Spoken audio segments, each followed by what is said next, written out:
अंबानी और हल्दीराम वेडिंग का जो खाना था, हाँ। मैंने ऐसा खाना नहीं देखा। पहली बार एक ब्रांड ने मुझे 1000 रुपए दिए थे लाइव आने के इंस्टाग्राम पे, और मैं इतनी खुश हो गई थी कि अच्छा इंस्टाग्राम में पैसे भी मिल सकते हैं, वाओ। तो somebody is noticing that I'm posting।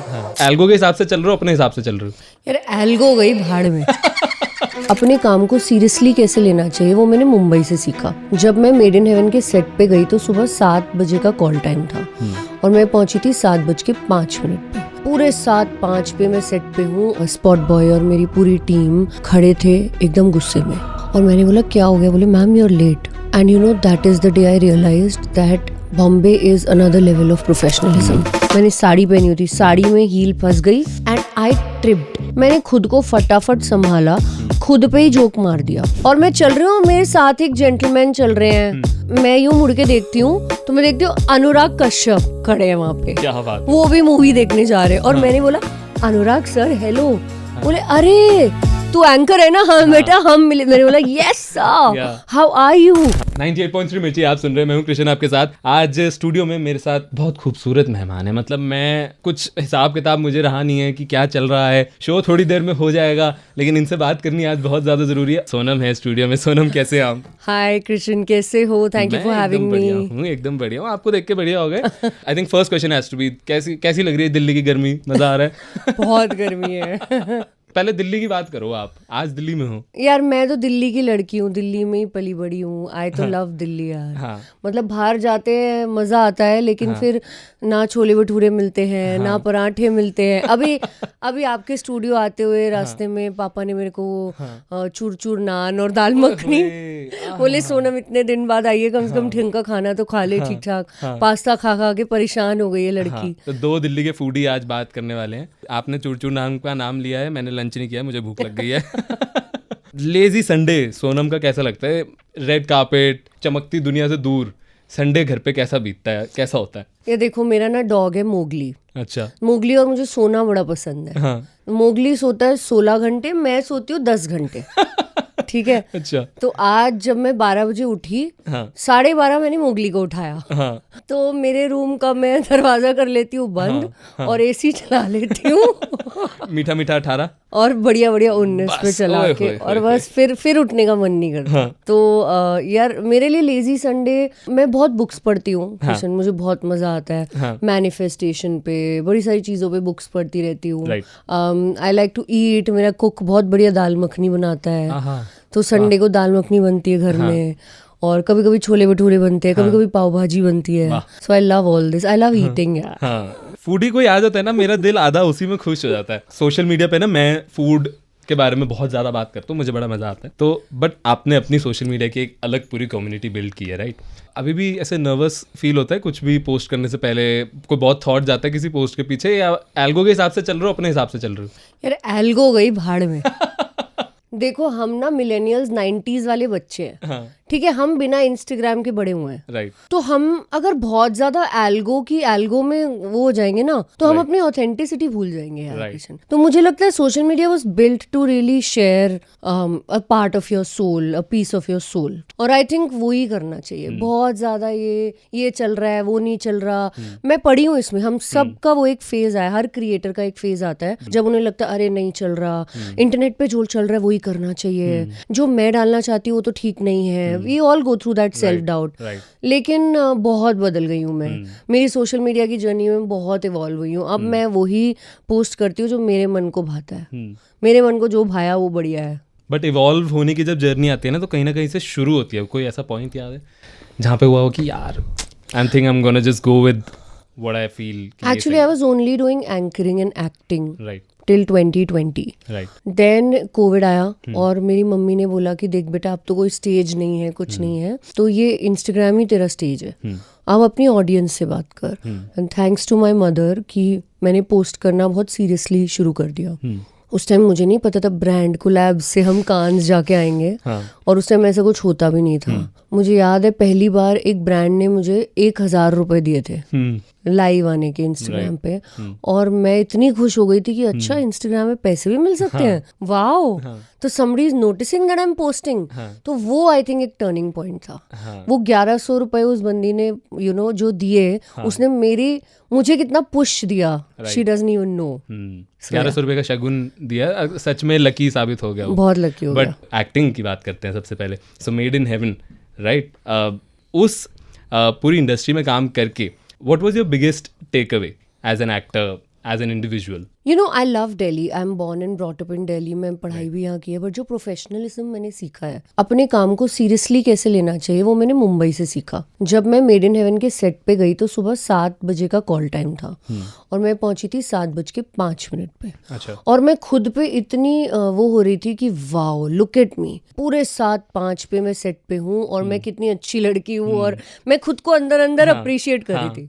आप मानोगे नहीं कृष्ण, वहाँ पे सेट पे मेरे एडी, असिस्टेंट डायरेक्टर, और मेरी मेकअप आर्टिस्ट, और मेरे स्पॉट बॉय, और मेरी पूरी टीम खड़े थे एकदम गुस्से में 5 मिनट में। और मैंने बोला क्या हो गया? बोले ma'am you are late. And that is the day I realised that Bombay is another level of professionalism. तो ये मैंने सीखा मेड इन हेवन पे। अब हम जाते हैं सेट पे, मेकअप आर्टिस्ट होता है, हम मेकअप कर देते हैं, करेक्ट? आप मानोगे नहीं कृष्ण, वहां पे मेरा चेहरा बना हुआ था, मेकअप आर्टिस्ट मेरे चेहरे पे पेपर पे ऑलरेडी बैठ के 6 बजे प्रैक्टिस कर रही थी। बाप रे। I felt like wow, this is some level of professionalism जो हमें सीखना चाहिए। Right, my god. और दिल्ली वालों के लिए तो सच में ये अचीवमेंट ही होती है ना। 5 मिनट ही तो होगा, 5 मिनट को तो हम कंसिडर भी नहीं करते। मुझे तो ऐसा लग रहा था मैं बहुत पहले पहुंच गई हूँ। हाँ, अभी तक तो कोई आया भी नहीं होगा। कोई भी नहीं आया होगा, एकदम टाइम पे हूँ मैं। Pitch to get rich, yes, right. So वहां पे जो आपने किया, how was it different from all the other things that you have done? Actually pitch to get rich एक फैशन रियलिटी शो है, राइट। और मैंने कभी रियलिटी शो इससे पहले किया नहीं था। It was my first reality show, but मैं पार्टिसिपेंट नहीं थी, मैं होस्ट कर रही थी उसको। It was different because Karan sir थे उसमें, करण जौहर, मलाइका थी, मनीष सर थे, उसमें अक्षय सर थे, उसमें अनन्या थी, सारा थी। मैंने इतना सीखा इन लोगों से इंटरेक्ट करके। इनसे मैं हमेशा लाइव इवेंट्स में मिली, कॉन्सर्ट्स में मिली, लेकिन जब मैंने इनकी मेहनत देखी स्क्रीन पे कैसे होती है, that really taught me so much. जैसे मैं आपको एक इंसिडेंस बताती हूँ। अक्षय कुमार आए थे सेट पे, सुबह 7 बजे आ गए थे वो, और उनका सिर्फ थोड़ा सा था शूट, लेकिन उनको ना एक एंट्री अपनी पसंद नहीं आ रही थी कृष्ण। वो एंट्री करने में, सिर्फ एक करेक्ट एंट्री करने में 2 बज गए थे दोपहर के। बट वो इतने परफेक्शनिस्ट हैं कि वो बार बार टेक कर रहे थे कि नहीं ऐसे करते हैं, वैसे करते। एंड आई रियलाइज्ड कि ये सुपरस्टार्स एक रीजन से होते हैं, right. There is a reason they are there. कुछ तो वो अलग डालते हैं अपने काम में। So pitch to get rich से भी बहुत सीखने को मिला। आर्टिस्ट एंड सेलिब्रिटीज की जब हम बात कर रहे हैं ना, तो of course I have to talk about weddings. जिस तरह से आपने अंबानी, हल्दीराम, सबकी जो बिल्कुल कहते हैं ना वेडिंग्स को होस्ट किया, एंकर किया, कुछ तो मुझे बिहाइंड द सीन्स जानना है वहाँ का। सबसे पहले तो what went behind the preparation की इतना बड़ा मौका है and you are just there anchoring, that's a really big task. क्या था, क्या प्रेप किया आपने? Haldiram wedding was a difficult assignment. बहुत मेहनत थी उसमें, क्योंकि बहुत सारे स्टार्स आ रहे थे। शाहिद आए थे, रकुल प्रीत आए थे, वानी आई थी, बहुत, मेरे को नाम भी याद नहीं आ रहे, इतने सारे स्टार्स थे वहाँ पे। उन सबके बीच में तालमेल बैठाना, अपार शक्ति थे मेरे को एंकर, उन सबके बीच में तालमेल बैठाना, मेक श्योर करना कि इवेंट टाइम पे चले, but at the same time star को भी टाइम पे, स्टेज पे टाइम पे परफॉर्मेंस खत्म हो, टाइम पे रिंग सेरेमनी हो जाए, बैक स्टेज भी सब ठीक रहे। ये सब चीजों को सूत्र में बांधने का काम एक सूत्रधार का होता है, एंकर का होता है। There was so much preparation. मुझे याद है उस वेडिंग की तैयारी हमने 3 महीने पहले शुरू कर दी थी। 3 महीने पहले एक एक चीज, फ्रॉम हमारे आउटफिट्स, हमारे डांसर्स के आउटफिट, हमारे बैक स्टेज जो वॉलंटियर्स हैं वो भी क्या पहनेंगे वो भी पहले से डिसाइड हो चुका था। हमारी स्क्रिप्ट, हम एग्जैक्टली क्या बोलने वाले हैं। बट जितनी भी कृष्णा आप स्क्रिप्ट बना लो, एक शादी में हमेशा इम्प्रॉम्प्टू ऐसे मोमेंट्स आते हैं जो आपने एक्सपेक्ट नहीं किए होंगे, और उस टाइम आपको प्रेजेंस ऑफ माइंड लगा के उस मोमेंट को हैंडल करना ही एक अच्छे एंकर, अच्छे आर्टिस्ट की पहचान है। राइट। सो ऐसे बहुत सारे मोमेंट्स आए थे। कोई मोमेंट याद है? बहुत कुछ होता है। देखो, ब्राइड का लहंगा फंस गया था सीढ़ियों में। ठीक है, हमने अनाउंस कर दिया ब्राइड आ रही है और बेचारी का लहंगा फंस गया है। हाँ। ठीक है, अब कुछ जोक क्रैक करके मैंने अपार को बोला, अपार तू संभाल, और ब्राइड का लहंगा छुड़ा रही हूँ और अपार ने ऐसे बोल दिया कि सोनम को पानी पीना है भाई, 2 मिनट रुको और अपार है ना लोगों से मस्ती कर रहा है और मैं बैक स्टेज से मस्ती कर रही हूँ। लेकिन ऐसे मोमेंट्स होते हैं जब आपको हैंडल करना होता है चीजें, तो वो बहुत मजेदार था। आई थिंक वही वो नर्व्स बिल्कुल चेक करने वाले मोमेंट होते हैं ये सारे। अच्छा, तो एक और चीज मुझे जाननी है, खाने की बात हमने इतनी शुरू ही करी थी, तो कैसा था शादी का बुफे? देखो, सबसे पहले हम शादी में जाते हैं तो हम बुफे देखते हैं, तो वहाँ का बुफे कुछ कैसा रहा एक्सपीरियंस? अंबानी और हल्दीराम वेडिंग का जो खाना था, हाँ, मैंने ऐसा खाना नहीं देखा। हाँ, यू वोंट बिलीव, एक पूरा बाजार बनाया हुआ था उन्होंने, हाँ, जिसमें जैसे वाराणसी बनाया हुआ था, हाँ, तो वाराणसी की चाट थी, मथुरा बनाया हुआ था, मथुरा का था, अहमदाबाद बनाया हुआ था तो ढोकला वहां मिल रहा था, चाय कहीं और की थी, कलकत्ते का कुछ और था। मतलब मेरा दिमाग खराब हो गया कि मैं यहाँ क्या खाऊं और क्या नहीं। जब मैं वॉक करके आई ना स्टेज पे, मेरे उस बाजार से निकल के, उन्होंने एक वो था ना ओल्ड टाइप बाजार, ये वाराणसी का घाट है, आगरा का ये मिल रहा है पेठा, और कलकत्ते का ये मिल रहा है, चाय यहाँ की। ओह माय गॉड, मुझे गूज़बम्स आ रहे हो मोमेंट याद करके। मैं और मेरे मैनेजर ध्रुव और मैं बात कर रहे थे कि क्या खाएं क्या ना खाएं, तो बोला मैम मत खाओ, अच्छा नहीं लगता, सीधा सब लोग आपको देख रहे हैं, आपको स्टेज पे जाना है। मैंने बोला देख, एक चाट तो मैं खा के जाऊंगी। हाँ, ये ऐसे रोक तो नहीं सकते हैं ऐसी सिचुएशन में खुद को। I mean culinary paradise, Yeah, सही नाम दे सकते हैं इसको। But who had the better food, Ambani या Haldiram? Oh my God. Actually both had very good food. Food में मैं कहूँगी हल्दीराम वाली वेडिंग में फूड ज्यादा अच्छा था। डेकोरेशन अंबानी वेडिंग में बहुत बड़ी थी। तो एक हल्दीराम का एक पुराना खाने का उनका लेगेसी है, तो वो वहाँ उस खाने में दिख रही थी।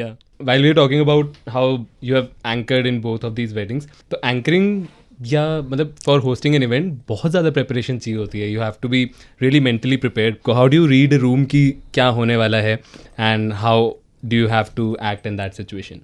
जब आप बहुत ज़्यादा ब्रेथ वर्क करते हो ना Krishna, I meditate a lot and I do lot of breath work, आपके अंदर एक कॉन्शियसनेस थोड़ी हाई हो जाती है। You are able to read a room, read peoples energy easily. मैं हमेशा जिसको भी एंकरिंग सिखाती हूँ, हमेशा ये बोलती हूँ कि किताबी कीड़ा नहीं बनना भाई हमने, कि गए और स्क्रिप्ट बोल दी, वो तो कोई भी कर लेगा। एक अच्छे एंकर की पहचान है लोगों से एनर्जेटिकली आप कैसे कनेक्ट करो कि सामने वाले को मजा आए आपसे बात करने में। एंड आई थिंक वो होता है जब मैं अच्छे से ब्रीदिंग करके बिना नर्वस एनर्जी के स्टेज पे जाती हूँ, रिलैक्स होके स्टेज पे जाती हूँ। प्रेजेंस ऑफ माइंड बहुत जरूरी। प्रेजेंस कैसे आएगी? ब्रीदिंग से। व्हेन यू डीप ब्रीथ ना, you get very present in a moment. तो वो तैयारी, अंदरूनी जो तैयारी होती है, वो बाहर की स्क्रिप्टिंग, कपड़े, उन सब से बहुत ऊपर है। बिल्कुल। So that is important. But ऐसा कभी मोमेंट आया है जहाँ पे आप ब्लैंक हो गए हो स्टेज पे और उससे फिर किसी तरह डील किया हो? नहीं, ईश्वर की दुआ से जय श्री राम करते हुए चढ़ जाते हैं स्टेज पे। और पता नहीं कैसे सरस्वती माँ की हमारे पे बहुत कृपा है। कभी भी ऐसा नहीं हुआ कि कोई ऐसा मोमेंट आया हो कि कुछ समझ ही ना आ रहा हो। मतलब हमेशा सरस्वती माँ हमारा हाथ पकड़ के निकाल देती है हमको। ये तो हो गया कि ब्लैंक कभी नहीं हुए, कभी ऐसा कुछ निकल गया हो मुंह से जिसको जो नहीं निकलना चाहिए था? फिर नहीं, मैं बहुत ही केयरफुली बात करती हूँ। राइट। उल्टी सीधी बातें ना बोलना ही मेरी स्पेशलिटी है स्टेज पे। हाँ, लेकिन एक मोमेंट था, एक बहुत ही बड़ा इवेंट था, IAS IPS ऑफिसर्स का बहुत बड़ा इवेंट था, गवर्नमेंट ऑफ इंडिया का। यू वोंट बिलीव कृष्णा, मैं स्टेज पे आई और जैसे स्टेज के बीच में थी और आगे सीढ़ियां थी नीचे जाने के लिए, मैं गिर गई सीढ़ियों से। मैंने अभी सिर्फ गुड इवनिंग बोला था और मेरी हील ट्रिप हुई। मैंने साड़ी पहनी हुई थी, साड़ी में हील फंस गई एंड आई ट्रिप्ड। और इतना बड़ा स्टेज था कि भाग के पीछे से आने में भी 2-4 मिनट लगे लोगों को। मैंने खुद को फटाफट संभाला, खुद पे ही जोक मार दिया। मुझे याद है वो वही साल था ऑस्कर्स में जब जेनिफर लॉरेंस गिर गई थी स्टेज पे। वो एग्जैक्टली वही साल था। And I am getting goosebumps as I say this. मैंने वो मोमेंट देखा था और मैंने देखा था जेनिफर लॉरेंस ने कैसे अपने आप को संभाला था। And I did that. I made a joke about my self कि मेरे पापा ठीक ही बोलते हैं कि जब कपड़े इतने लंबे लंबे साड़ियाँ क्यों पहनते हो जब संभालना नहीं आता, but anyway guys, good evening again. और मैंने उस मोमेंट को संभाल दिया। सो या that was memorable. And I think ये बिल्कुल परफेक्ट तरीका है ऐसे मोमेंट को हैंडल करने का। आप खुद ही जब उस चीज़ को एड्रेस कर दोगे, you wouldn't feel bad about it, तो बाकियों के लिए भी वो कंफर्टेबल हो जाती है सिचुएशन।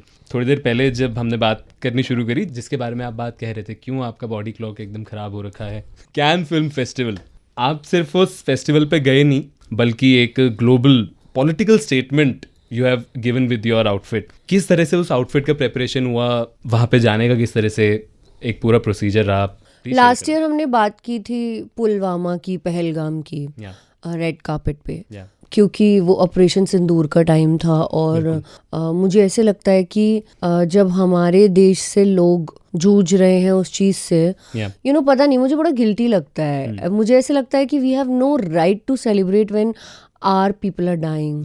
तो अगर हम उनके लिए वहाँ जाके ऑन ग्राउंड कुछ नहीं कर सकते आर्मी की तरह, एटलीस्ट उनके बारे में इंटरनेशनल प्लेटफॉर्म पे बात कर सकते हैं। That's the minimum we can do. ईश्वर की दुआ से हमारे देश में बहुत शांति और बढ़िया है सब कुछ, और सब ठीक है, अच्छा माहौल है। लेकिन वर्ल्ड में वॉर का माहौल है, तो हमने सीज फायर की बात की थी इस बार कि आई होप सीज फायर हो और थोड़ी शांति हो दुनिया में, थोड़ी वर्ल्ड पीस की बात हुई थी। या I think it's very important कि हम हमारे आसपास क्या हो रहा है उससे भी सचेत रहें। It's just so important. I feel like हम आर्टिस्ट लोग कई बार अपनी दुनिया में खो जाते हैं, क्योंकि हम अलग ही अपने क्रिएटिव जोन में होते हैं, विच इज़ ब्यूटिफुल। बट अगर एक इंटरनेशनल प्लेटफॉर्म आपको मिला है, तो इट्स इम्पोर्टेंट कि आप कुछ अच्छा मैसेज वहाँ पर दें। So make fashion not war. Yes. This was the statement Yes. that you have given. And international community का कैसा reaction आया? How did people embrace it? कैसा था? एक्चुअली वहाँ पर कुछ लोग मुझे मिले थे जो वॉरग्रस्त कंट्रीज में अब रहते नहीं हैं, बट वहाँ से ओरिजिनेटेड हैं, और जो लोग फ्रांस और इंग्लैंड में बसे हुए हैं, वो लोग मिले थे। तो उनसे मेरी बात इस बारे में हुई थी।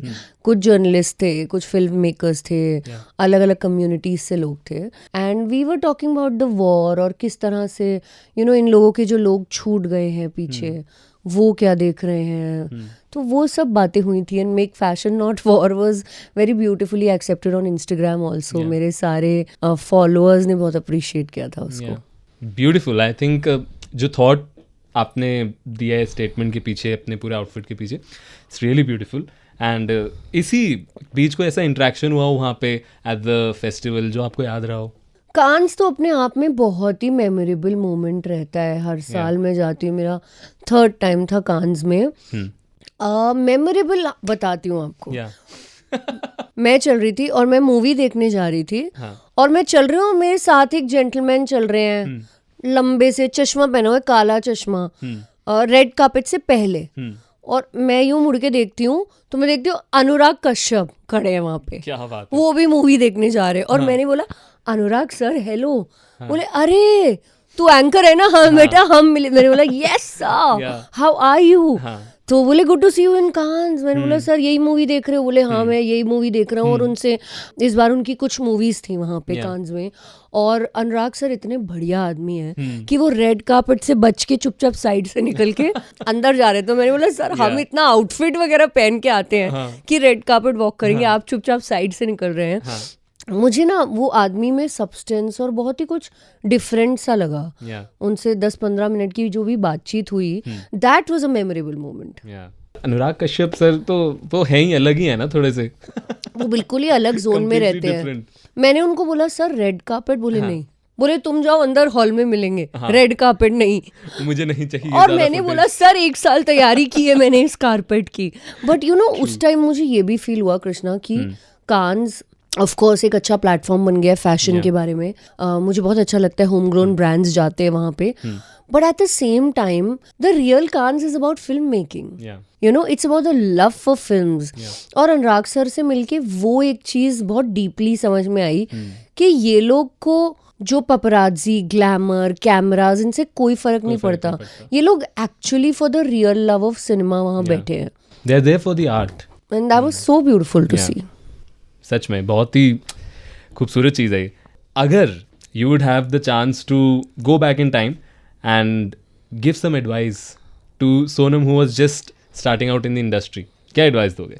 You know as a woman ना, जब मैंने एंटर किया था एंकरिंग में, बहुत साल पहले की बात बता रही हूँ आपको, तब सेट पे लेडीज नहीं दिखती थी, देवर ओनली मेन।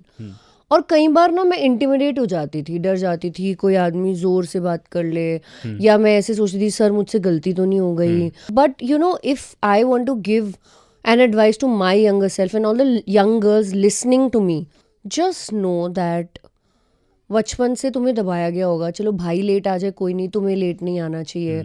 भाई कुछ भी पहन, लड़के निक्कर पहन के बाहर चले जाए, तुम शॉर्ट्स पहन के मिनी स्कर्ट पहन के जा रही हो तो वो प्रॉब्लम है. प्लीज इन बातों से कभी भी अपने कॉन्फिडेंस को लो मत होने देना, because you know women have something even more special which is feminine power. Please उसको हमेशा, जो अपने अंदर की शक्ति है उसको हमेशा पहचानना. That is something that I have learned. So beautiful. I think बहुत थॉटफुल चीज़ है ये, और इतने साल इंडस्ट्री में रहने के बाद जब आपको इतना एक्सपीरियंस हो जाता है, so you learn all these things. बहुत ही खूबसूरत. Just to conclude this conversation, OTT, mega events, Cannes film festival, सब कुछ अभी लिस्ट में आता जा रहा है. What's the next big thing that you are aiming? You know the next, I don't know वो इतनी बिग थिंग है कि नहीं सबके लिए, बट मेरे लिए बिग है. The next thing that I am aiming is कि जो भी मैंने सीखा है ना कृष्णा, मैं वो यंग बॉयज़ एंड गर्ल्स को थोड़ा सिखाना चाहती हूँ. मेरे को बहुत रिक्वेस्ट आते हैं मेंटरिंग के लिए कि हमें भी बताओ स्टेज पे कैसे जाना है, how to set your goals, manifest your best life. That is something that I want to start doing. And I hope जल्दी से आप ये सब चीज़ें अचीव भी करें. बहुत मज़ा आने वाला है. आपकी जर्नी को देख के भी अभी मुझे इतना अच्छा लगा है, एंड होपफुली जो आने भी वाला है, I will be a really happy person जब मैं देखूंगा आपको कहीं भी सक्सीड होते हुए. Thank you so much studio में थैंक यू आने के लिए. कृष्णा, आप बहुत ही बढ़िया इंटरव्यू लेते हो, मजा आ गया. अब हम खाएंगे खाना.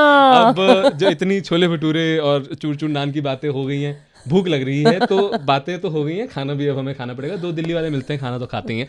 Thank you so much Sonam आने के लिए. थैंक यू सो मच, बड़ा मजा आया आपसे बात करके, एंड बड़ी इंस्पायरिंग बातें आपसे सीखने को मिली हैं. थोड़ी सी टिप्स हो सकता है मैं ले ही लूँ, जो वो कह रही है ना कि सिखाने वाली जर्नी शुरू करनी है, क्या पता मुझसे शुरू हो जाए यार, कोई बात नहीं. Thank you so much for coming. Stay tuned.